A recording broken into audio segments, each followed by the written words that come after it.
J'ai le grand privilège et l'immense honneur de vous transmettre, au nom de son Excellence le capitaine Ibrahim Traoré, président du Faso, chef de l'État, le salut fraternel et amical du vaillant peuple du Burkina Faso, qui, malgré toutes les adversités, notamment l'ignominie des agresseurs et ennemis de la paix, les manipulations et les ingérences de toute nature, a su développer une résilience pour poursuivre sa marche radieuse vers un développement économique, social, inclusif. Il me plaît également de vous traduire au nom du gouvernement et du peuple burkinabé mes chaleureuses félicitations pour votre brillante élection à la présidence de cette 79e session ordinaire. À votre prédécesseur, M. Denis Francis, j'adresse les félicitations de ma délégation pour les acquis engrangés au cours de son mandat dans un contexte international particulièrement marqué par des divergences profondes. Monsieur le secrétaire général, le Burkina Faso apprécie à leur juste valeur les actions que le système des Nations Unies et ses partenaires, sous votre coordination, continuent de mener sur le terrain en soutien aux efforts du gouvernement. C'est d'ailleurs à ce titre que mon pays se réjouit du choix du thème combien évocateur et interpellateur de cette 79e Assemblée générale. Ne laissez personne de côté, agir ensemble pour faire progresser la paix, le développement durable et la dignité humaine pour les générations présentes et futures. En évoquant ce thème, permettez-moi de vous traduire d'emblée les aspirations des couches sociales sahéliennes en général et du Burkina Faso en particulier. Je suis un paysan qui veille et perpétue les traditions et coutumes. Je cultive avec ardeur ma terre qui m'a été léguée par mes ancêtres pour nourrir ma famille et assurer mon bien-être. Je veux pouvoir vivre libre, digne et fier. Je suis une femme, une mère, une digne descendante des princesses Nyenega, Gimbi Ouattara, à l'image d'autres braves femmes sahéliennes dotées d'une force de caractère à nul autre pareil. Je donnerai ma vie pour assurer la survie et l'épanouissement de mes enfants, mes frères et sœurs, mes compatriotes dans une société de paix et d'amour. Je veux pouvoir vivre libre, digne et fier. Je suis un jeune Burkinabé, cultivateur, éleveur, commerçant, fonctionnaire, artiste, artisan et étudiant. Jeune de toute région et de tous horizons, issu d'une jeunesse brave et combattante, engagée à apporter ma pierre au développement du Burkina Faso, je veux pouvoir vivre libre, digne et fier. Je suis un enfant, fille ou garçon, des villes et villages, des sites déplacés internes. Je veux pouvoir vivre libre, digne et fier. Je suis un soldat, burkinabé, nigérien, malien, un volontaire pour la défense de la patrie, époux, épouse, père, mère, fils, fille, frères et sœurs. J'ai fait le serment de défendre ma patrie au prix de ma vie, de combattre avec abnégation l'ennemi sur le champ de bataille et de protéger mes concitoyens contre tout danger. Je veux pouvoir vivre libre, digne et fier.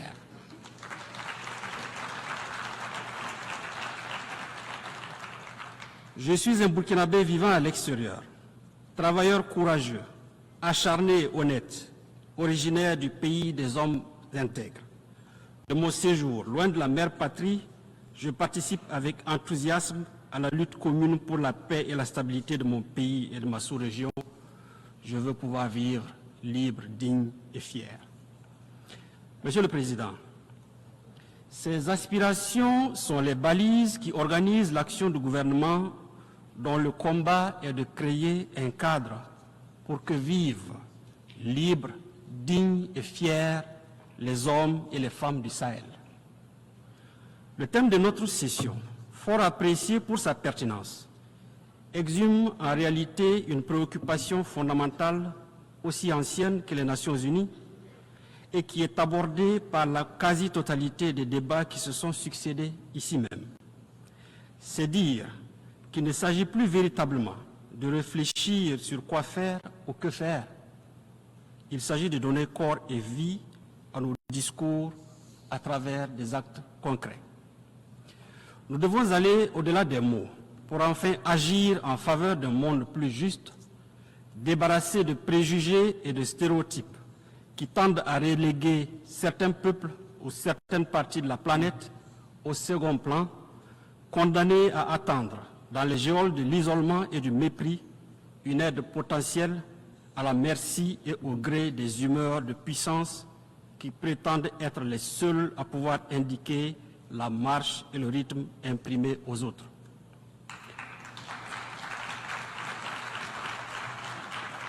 Nous devons recentrer davantage nos efforts sur les objectifs fondamentaux de notre organisation, destinés prioritairement à la promotion du bien-être des populations et des peuples, en leur assurant la paix et la sécurité.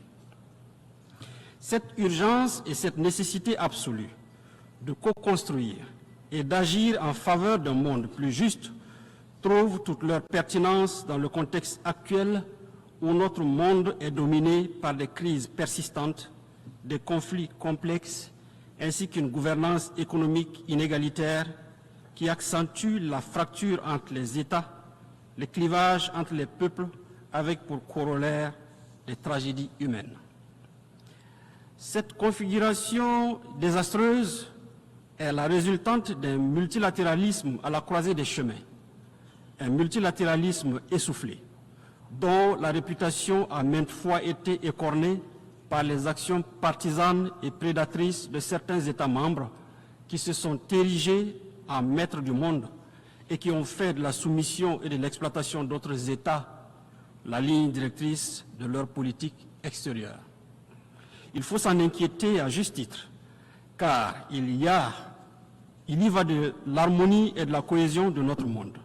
C'est pourquoi le Burkina Faso saisit cette tribune pour en appeler encore à la raison, à la sagesse de tous, notamment les puissances de notre planète, afin que soit privilégiée une gouvernance mondiale inclusive, débarrassée des visions hégémoniques. C'est à ce prix que nous rendrons à l'ONU toutes ces lettres de noblesse. Monsieur le Président, restaurer l'intégrité du territoire en veillant à la sécurité des populations et de leurs biens, refonder la gouvernance politique, administrative, économique et financière afin qu'elle porte et incarne les aspirations à un mieux-être des Burkinabés, conduire des réformes et des actions de développement qui induiront une prospérité partagée et un progrès économique et social durable sont autant de chantiers entamés sous le leadership et la clairvoyance de son Excellence le capitaine Ibrahim Traoré, président du Faso, chef de l'État.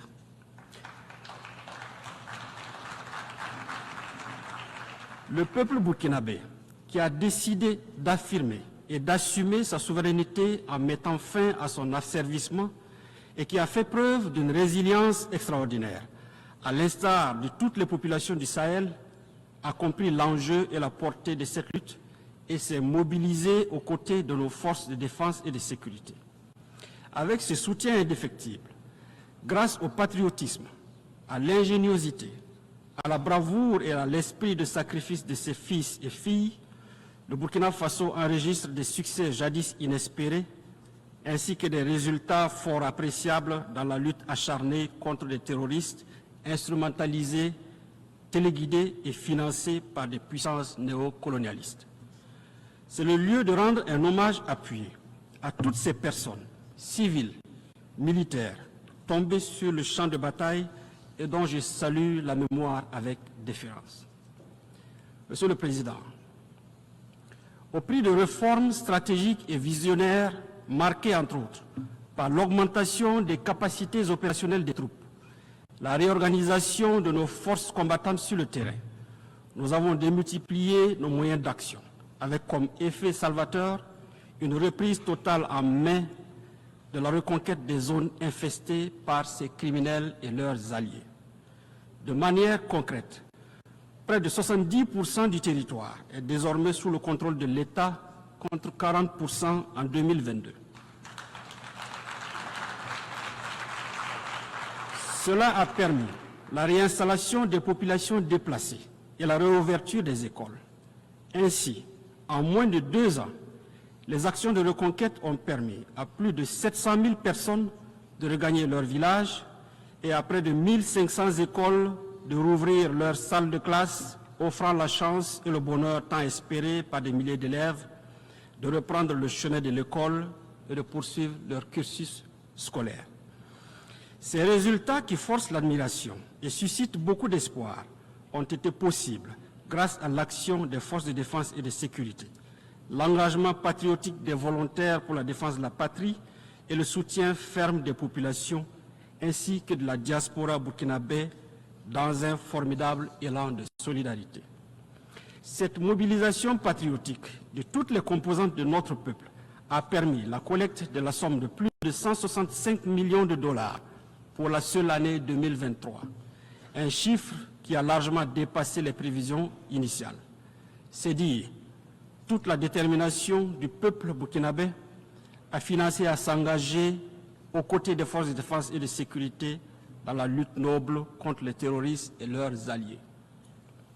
Monsieur le Président, au moment même où nous engrangeons des succès dans notre offensive victorieuse contre les forces obscurantistes, des officines à la réputation et à l'intégrité douteuse se sont curieusement engagées dans une vaste et virulente campagne de dénigrement et de stigmatisation contre nos forces combattantes qu'elles accusent de violer les droits humains sans avoir la moindre preuve à produire. Ces propagandes orchestrées visent en réalité à démoraliser les patriotes burkinabés et à saborder leur combat légitime parce que tout simplement, ces adeptes du chaos n'ont pas encore compris la dynamique en marche au Sahel, c'est-à-dire notre volonté de nous affranchir de toute tutelle et de tout paternalisme. Mon pays voudrait saisir l'opportunité de cette tribune pour traduire avec déférence son infinie gratitude à tous ses pays amis et ses partenaires sincères qui soutiennent sa cause et l'accompagnent dans la consolidation de sa marche radieuse vers un développement économique et social inclusif. Je voudrais donc inviter les États membres de l'ONU à n'accorder aucun crédit à toutes ces agitations médiatiques qui, de toute évidence, traduisent dans le fond la détresse des terroristes en déroute et de leurs sponsors. Je tiens également à les rassurer du professionnalisme et de la renommée de nos forces de défense et de sécurité, démontrées à travers leur participation aux opérations de maintien de paix et maintes fois reconnues ici même. La formation systématique et les évaluations permanentes des forces de défense et de sécurité et des VDP en droit international humanitaire garantissent au quotidien cette rigueur professionnelle en matière de respect des droits humains. Monsieur le Président, dans la mesure où l'unanimité est faite sur la nécessité de combattre le terrorisme international, mon pays s'inquiète du soutien accordé par des entités étatiques au terrorisme. Ces parrainages que nous n'avons eu de cesse de dénoncer et que d'autres considéraient comme une simple vue de l'esprit ont été récemment portés à la face du monde par une attitude paradoxale de l'Ukraine, un État membre de notre organisation. En effet, en affirmant sans équivoque son implication dans les attaques terroristes qui ont causé la mort d'éléments de forces de défense et de sécurité maliennes à Tinzaouaten, au Mali en juillet dernier, et en avouant son soutien au terrorisme international, particulièrement au Sahel, ce pays a donné un aperçu des activités subversives qu'il mène au Sahel, à l'instar d'autres États actifs dans les coulisses de la trahison.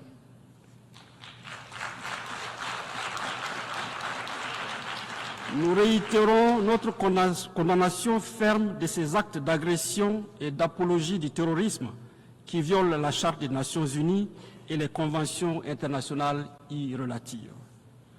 Ces faits particulièrement graves sont révélateurs des velléités qui ont constamment jalonné l'histoire de notre continent. à savoir la balkanisation, les assassinats de leaders, l'ingérence dans la politique intérieure des États et la prédation comme but final. Les moyens pour y parvenir vont de la manipulation des élites nationales et des organisations régionales et sous-régionales à la perpétration de guerres par procuration, comme c'est le cas au Sahel, où l'Ukraine et d'autres pays financent et arment impunément des terroristes. Cette lecture, qui du reste trouve sa pertinence dans l'inquiétante prolifération des bases militaires dans notre sous-région, explique aussi la détention par les bandes criminelles d'armes sophistiquées et de dernière génération. Face à ce terrorisme de type nouveau, la stabilité et les fondements de nos États et de notre organisation sont compromises. Il urge donc d'engager des actions vigoureuses. Pour leur part, et s'agissant du cas de l'agression ukrainienne, les pays de la Confédération des États du Sahel en ont déjà saisi le Conseil de sécurité le 20 août dernier. Et nous attendons des réponses fermes à ce titre. Monsieur le Président, face aux impératifs sécuritaires du Sahel, le Burkina Faso, le Mali et le Niger ont décidé en toute souveraineté le 16 septembre 2023, à travers la charte du Liptako Gourma, de la création de l'Alliance des États du Sahel. Il s'agit d'une alliance militaire. Il s'agit d'une alliance militaire de défense collective et d'assistance mutuelle pour lutter contre le terrorisme et la criminalité en bande organisée sur leur territoire. Pour apporter également des réponses idoines aux défis complexes de développement, les pays de l'AES ont décidé d'étendre le champ de leur coopération aux autres domaines prioritaires de leur espace.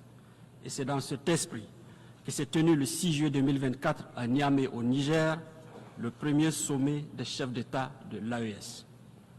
À l'issue de ce sommet historique, leurs excellences, le capitaine Ibrahim Traoré, président du Faso, chef de l'État, le colonel Assimi Goïta, président de la transition, chef de l'État du Mali, et le général de brigade Abdraman Tiani, président du Conseil national pour la sauvegarde de la patrie, chef de l'État du Niger, ont adopté le traité portant création de la Confédération des États du Sahel.